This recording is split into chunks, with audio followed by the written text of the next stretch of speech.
I remember at college, I had to take a bunch of classes that I wasn't interested in, and each class only lasted about 53 minutes. And I would look at the clock every 2 minutes. I couldn't focus on anything, and I couldn't wait for the class to be over. Well, maybe I should have gotten a prescription for some Adderall. Or maybe not, because I can now work on projects that I'm interested in for 20 hours straight. And this is why everyone's basically mediocre at what they do. As soon as you're a little kid, your parents start pressuring you to become something that doesn't interest you. I mean, you want to be a composer? Are you out of your mind? And not only are people around you constantly pressuring you, but then you start to pressure yourself. Well, maybe I can make more money being a doctor. I know I can't stop playing the piano day and night, but maybe being a doctor is a safer choice. And then you end up in a class learning about the Krebs cycle and looking at the clock every 2 minutes. And that's our problem. We have too many Mozarts who were forced to become a doctor. And then you go visit that Mozart doctor when you're sick, and you can just tell that he doesn't give a shit. He hands you the prescription, and then you leave. Now, I've had to deal with quite a few doctors, and it always amazes me when I walk in there knowing more about my condition than he does. And I don't even blame him. He didn't want to be a doctor, he wanted to be a composer. Now he goes home and instead of being excited about finding a solution to my condition, he watches TV. He's not missing out on sleep because he's researching too much. He can't even wait to leave work. Don't give in to that pressure. Yeah, you might end up with a good job, a nice car, a nice house. I'll give you all that. But I will guarantee you one thing. You will never have a chance at mastery because you won't be able to dedicate the required thousands and thousands of hours to it because you won't know what it's like to wake up and work on something until you fall asleep, then dream about it and wake up and start doing it again. You won't know what that's like. And here's the thing. I'm not even coming from some romantic place of, you should probably do what you enjoy in life. Which is probably the best advice I could give, but forget that. I'm coming from a purely mastery perspective. You're going to have to put in thousands and thousands of hours into your craft to become a master. There's no other option. And you're simply, physically not going to be able to do that if you don't follow your inclination and do what you're deeply interested in. The whole idea here is that you have a limited amount of time. You can't be spending days and weeks figuring things out on your own when you can be taught in a couple of hours. So here are the 3 steps that you have to follow with your apprenticeship. First, deep observation.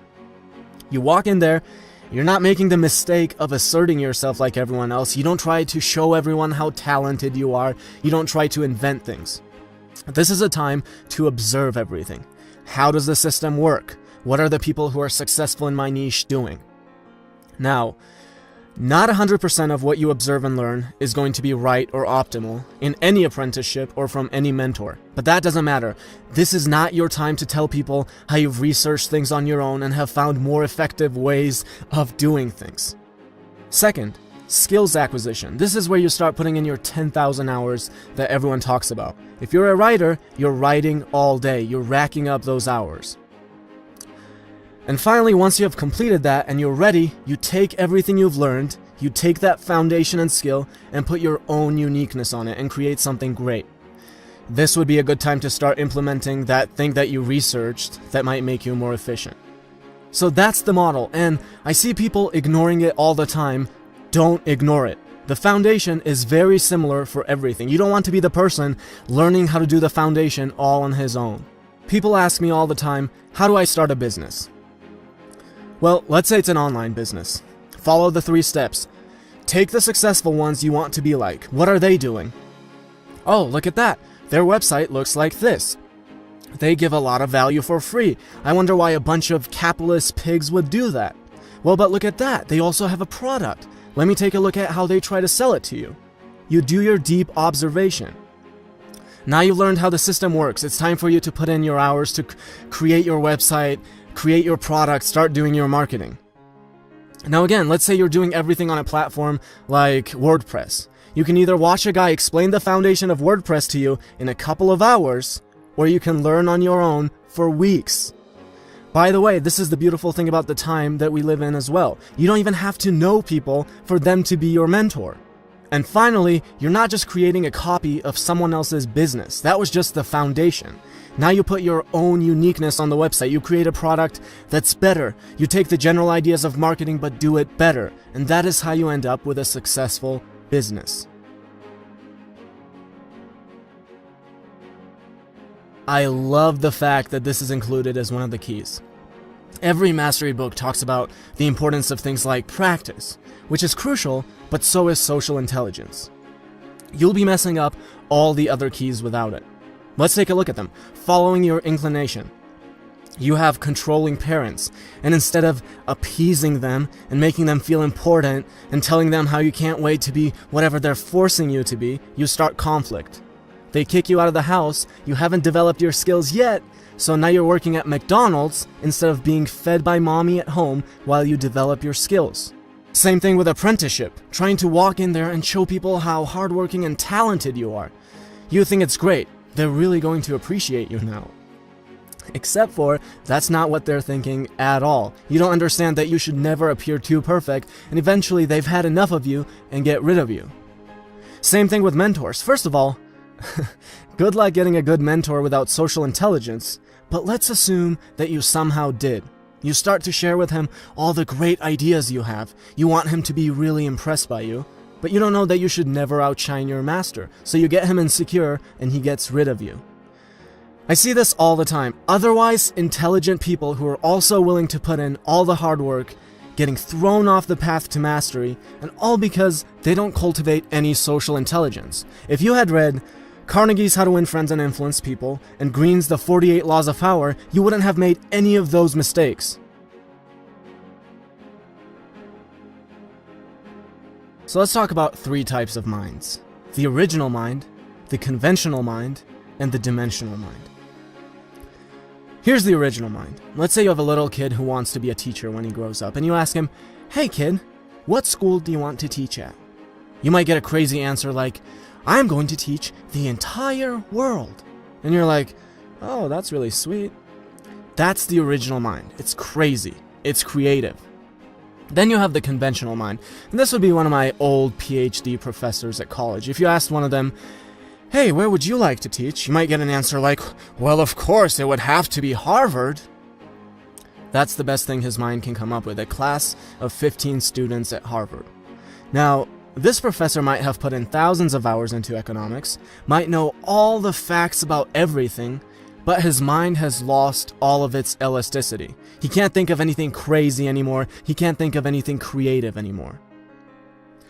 Finally, you have the dimensional mind. And the dimensional mind combines the craziness and the creativity of the original mind with the mastery of thousands and thousands of hours of expertise. And when you combine these two, that's when you end up with true mastery. The child has the original mind, which is great, but he hasn't cultivated the skill to do anything great with it. The old professor has cultivated the skill, but has suppressed his original mind completely in the process, so he won't be able to do anything great either. Now let's go back to teaching the entire world. Sounds pretty crazy, right? Actually, it's not that crazy. It's called YouTube. It's called the internet. If the old professor had maintained the original mind, he wouldn't say something stupid like, "YouTube, isn't that the place for cat videos? No thanks, kid. I have a PhD. I have to get up at 6 tomorrow to go to my mediocre college and actually teach." Alright, professor. Good luck teaching in your little classroom until you die. Here's another example. What if I go up to him and say, "Hey, you don't have to be so dry when you teach. I have found a lot of success telling stories so people can resonate with it, and drawing stupid little cartoons so people can actually follow along." Do you know what happens in his mind at that point? "Stories? Drawing? I have a PhD. I can't engage in such frivolous matters." And I'm like, well, but being lighthearted and learning something new don't necessarily have to be mutually exclusive, right? And he's like, "I don't know what you mean, kid. If it's not dry, it's frivolous." Oh, and he has a PhD! You get the point. You have to maintain your original mind. Combine that with the thousands of hours of practicing your skill, and then you have a chance at doing great, amazing things. That combination is the power of the dimensional mind. Again, we have different types of minds. The intuitive mind and the rational mind. Both are extremely important, but we tend to value the rational mind and ignore the intuitive mind. Let me give you an example. Let's say you've spent thousands and thousands of hours investing in companies and products. Now, someone presents to you their company or product, and you can just sense that this is going to be huge. Now, you might have other friend investors tell you, "You're crazy, you're paying too much because of this method of valuation and this equation and that equation." But if you've done this for a very long time, you might be seeing something that other people can't see. It's almost hard to explain, but after all those hours, everything starts to come together. You start to see the whole picture. Now, I've been playing the piano for over a decade. When I first started, I had to be very rational about everything. It was like, I'm going to play C now. Now I'm going to play D. But after all these years, sometimes I like to sit down and just play around and compose. And my fingers just kind of run around on their own. It's weird. There's almost no rationality involved, but somehow my fingers know where to go. And keep in mind, this has always been just a hobby for me.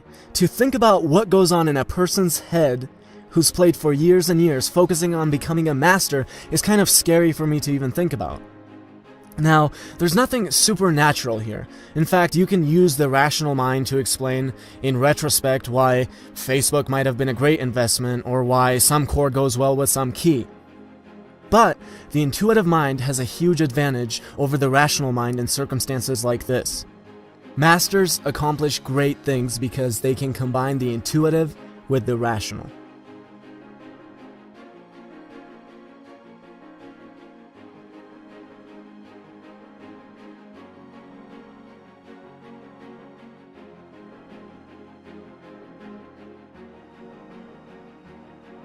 Alright everyone, that was Mastery by Robert Greene. One of my favorite books, definitely one of my favorite authors. And you know, people ask me all the time, what books do you recommend? Well, if you haven't read this one, definitely read this along with the 48 Laws of Power. And I just want to say a huge thank you to Robert Greene. Fight Mediocrity's actually getting about 10 of his mastery books, which is really, really cool, and I'm so excited, and I can't wait to give them away to you guys. So if you want one of those free copies, I'll be posting the details below the video here on YouTube. Anyway, I hope you guys enjoyed this. Thanks for watching, and have an awesome day.